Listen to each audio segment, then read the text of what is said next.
Today's my birthday. A victory sure would be nice. So after a fair amount of experimenting with settings and with the help of a Reddit thread I used at 4 AM, I believe I have achieved more or less near perfect settings for Ace Combat 4 and by extension 5 and 0, and here's how I did it.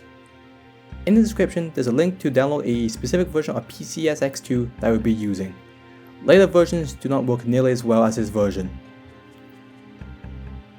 Before anything else, go to the description and download the no interlacing code for Ace Combat 4 as well for 5 and 0 if you plan on playing those. Extract the files and drop them into the cheats folder, and then remember to enable cheats from going to system and enable cheats. And if you have at least a quad core CPU, go into config, emulation settings, speed hacks, and enable MTVU.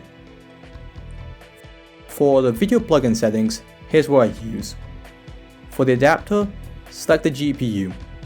For the renderer, use OpenGL, not Direct3D 11, I will explain why later. For interlacing, use none. For texture filtering, use Billionaire, force excluding sprite.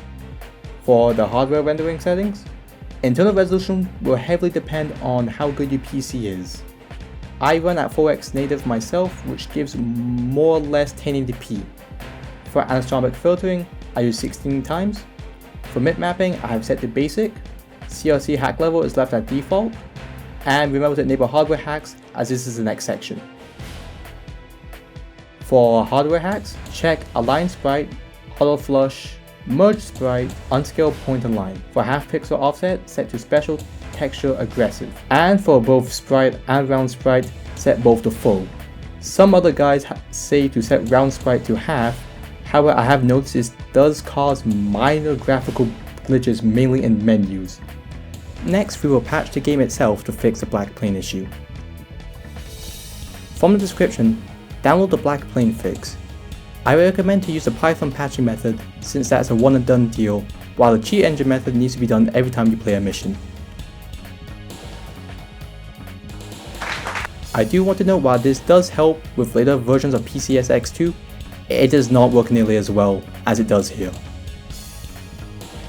So going back to the renderer option, I've tested both OpenGL and Direct3D and here's my findings.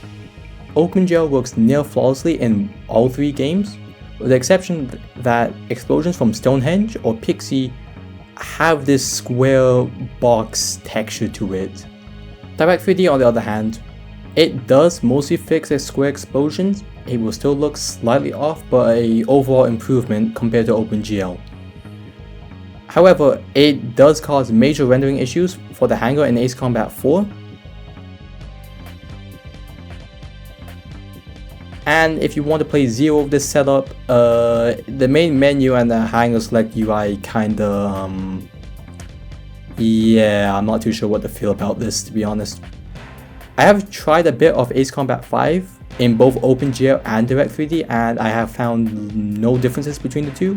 So if you intend on only playing 5, you can use either OpenGL or Direct3D, whichever one gives you more performance. I have found no difference between the two.